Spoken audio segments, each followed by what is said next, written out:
Hello, my name is Bryce Tubbs. With me today is Smitha Shetty. She's an executive coach at selfactualizelife.com. And, she strives to achieve self-actualization in every facet of her life and to continuously raise the bar for herself and for her team. I'm very excited to be able to interview her today and really, just share her story with you guys. Thank you so much, Smitha. Thank you, Brian. This is a pleasure to be here. Excellent. This interview has been a lot of weeks in the making. We've been having scheduling tag back and forth. So I'm super Yeah. excited to have this. It's gonna be a great conversation. Now, before, if you guys are watching this from any other place outside of our free community, I just want you guys to be personally invited to join us inside of our free community. It's basically a mastermind where people support each other and uplift each other every single day. So if that's what you've been searching for, come and join us by clicking the link either above or below the video. Now, back to Smitha, what was life like before you got into coaching? What was really the catalyst that brought you into the field/space? So I've had an interesting and varied corporate experience over the last 17 years. I've had stints as a management consultant in PwC. I've done multiple roles in the area of design thinking, process improvement, and program management. Now, all of that is the success part of my story. The untold story is the fact that I did take a career break when my kids were small.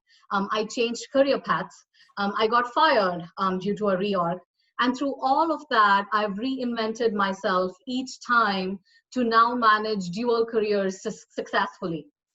Also, I think there was a point in my life when I was diminished somehow, not living up to my full potential. There were real and sometimes perceived problems that were my only focus. I think I was long overdue for a personal transformation and course correction, really, in multiple areas of my life. So it's been a journey into self-awareness and growth. It's been painful at times, breaking those limiting beliefs and going out of my comfort zone. But I think it's gratifying to see that I've come a long way since then. And the culmination of my personal and my professional experience is what gives me the confidence and the motivation to help my clients. I want to help my clients navigate the journey of their own journey of meeting life challenges head on, of self-discovery, of self-actualization. And with my personal experience, I think that makes me uniquely poised to help them in that journey. Can I ask you a question that I just thought of? So what is the difference between self-actualization and self-discovery? Self-discovery is one of the ways that you achieve self-actualization. So the path is self-discovery. For me, to be your authentic self is one step ahead for you to become self-actualized. Self-actualization for me is where you're the best version of yourself in all the roles that you play. Career, life, community service, family, just your own personal development. If you can ace on all of those fronts, that for me is self-actualization. What are the main problems that people are struggling with when they come to work with you nowadays? So my clients, a lot of times, are these amazing women, and they strive for excellence in all aspects of their lives. But a lot of times it's constantly juggling multiple balls in the air. They're accomplished, they are super ambitious, and they have all of these things happening at the same time. There's career, networking, stretch assignments, family, kids, soccer practice, right? And you can't drop any of these balls. And sometimes that can be hard.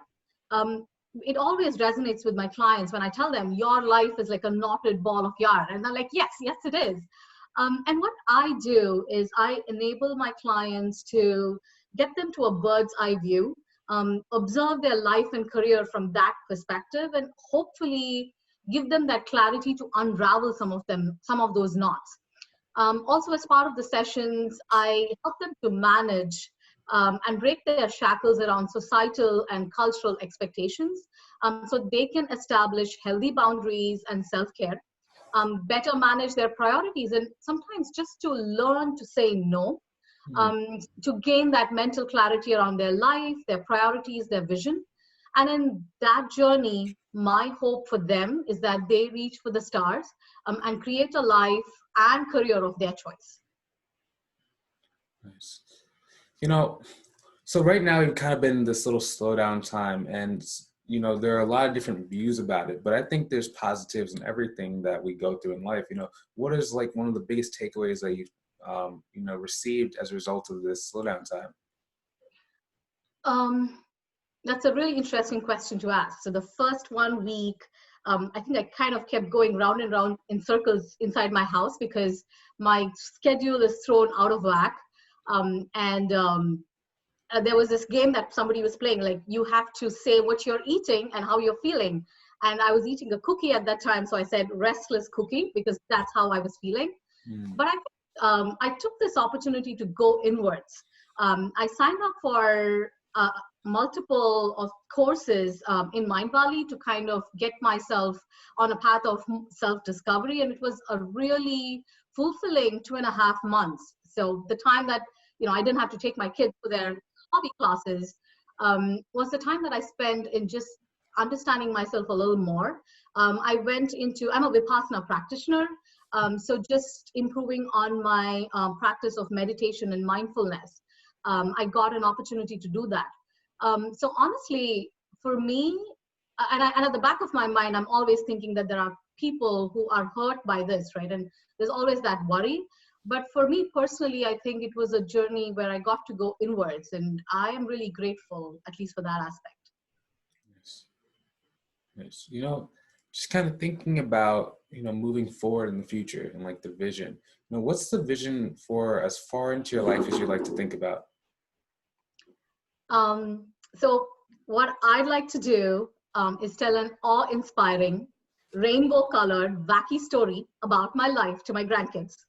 The story will talk about how I lived a brilliant life without regrets and chased every one of my dreams. But the story will also talk about how I stumbled and fell more times than I care to count, but also that I got up each time, brushed off my wounds, and got on the wagon again. That I lived every day to the fullest and never gave up. I think for me, that's the vision that I aspire for my life. Yeah, that's really interesting. Most people don't really think about the wounds and think about persistence. Can you talk about what it takes to, dust yourself off, clean up the wounds, and then move forward? Can you just talk a little bit more about what that entails and how you do that? Uh, it's not easy, but I think what I've had in spades is to never give up. So it's for me, and I'm struggling with this because I'm trying to find the right word. I don't give up. And there have been times when I've pushed into the corner where I've felt like there's nothing that I can go do to get past the challenges that I've had. But I think I always claw my way out.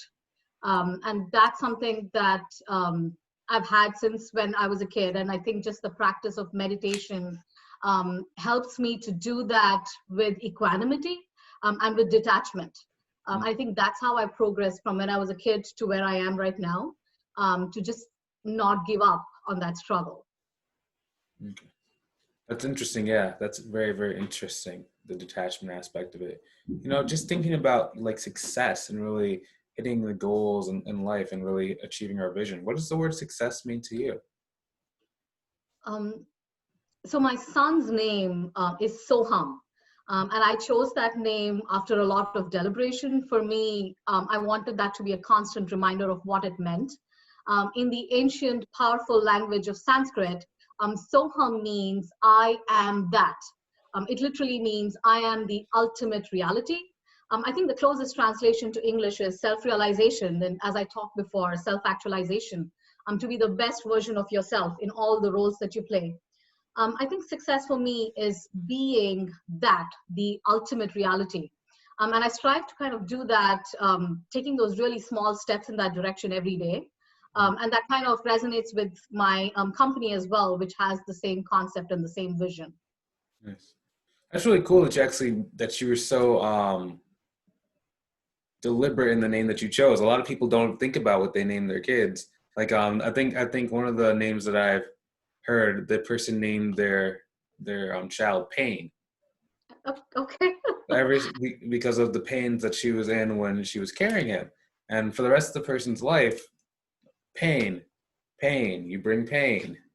So I think that's really cool that every time someone says his name, it's I am ultimate reality. I can do everything I want. I can achieve what I want. I can do what I want. I never have to give up. You know? Yeah. That's For cool. me, names are very powerful. I think they're a very significant part of their life. So I actually went backwards. So I said I wanted my kid's name to mean something in that realm. And I went back to search for names that I liked. So Yeah. yeah, it was an interesting experience. Yes. You know, let me ask this question. So do you have anything new that you're doing? Are you doing a conference, a book, course, coaching, anything new going on? Yeah, so I'm collaborating with a couple of organizations as a coach. So boonhealth.com is one organization where I'm helping. So they kind of have corporate clients, and I coach their employees. I'm also working on a couple of group coaching sessions, and the topics I think for that are themes that are a regular recurrence with my clients, or something that I want to learn myself or what I want to teach my kids. So really, they are very varied. But right now, for example, one of the things that I'm doing research on is breaking shackles and limiting beliefs to achieving your life vision. I'm also researching imposter syndrome because that again is a recurring theme with a lot of my clients. And how do you parent kids to be emotionally resilient? I think that's something that is a very important lesson for me to learn. So I'm doing a lot of research there. So Yeah. yeah, it's exciting to learn all of this and hope to, come up with these group sessions very soon. Yes. You know, where can people go to either learn more about you, or where can they go to connect with you further? I have my website, selfactualizelife.com. I'm also on numi.com, which is a directory for coaches. So do check me out there and read my client reviews. And what I'm really passionate about is I run a weekly introspection challenge on LinkedIn, where I ask a powerful question that is hopefully designed, that hopefully triggers a thought in my viewers. So take a look at that. Please leave your thoughts there because I love to listen to your thoughts and where that journey's taken you. So yeah. Excellent. Thanks so much for your time today. I really appreciate you. Thank you. Thank you for this, Brian. This was really nice. It was fun. Yeah, it was actually pretty fun. I'm glad that I was able to just meet you a little bit more and really get to hear more about you. And, for those watching, that's the reason why we form a community. So we can really understand other people's stories and really see exactly what can add value to people's lives. And if you're looking for a place where people are inspiring others and helping others to improve their lives as well, I recommend that you go and check out our free community. I'm going to put some links either above or below the video. Again, it's a place where we can come together and support each other in any way that we possibly can. So if that's what you've been missing in your life, go ahead and join us inside that community. Now, hopefully you enjoyed watching this as much as we enjoyed creating it. Feel free to hit that share button so other people can get some great value as well. We're going to be done recording in about 3 seconds. Have a great day. Talk to you soon. We're done in 3 and 2 and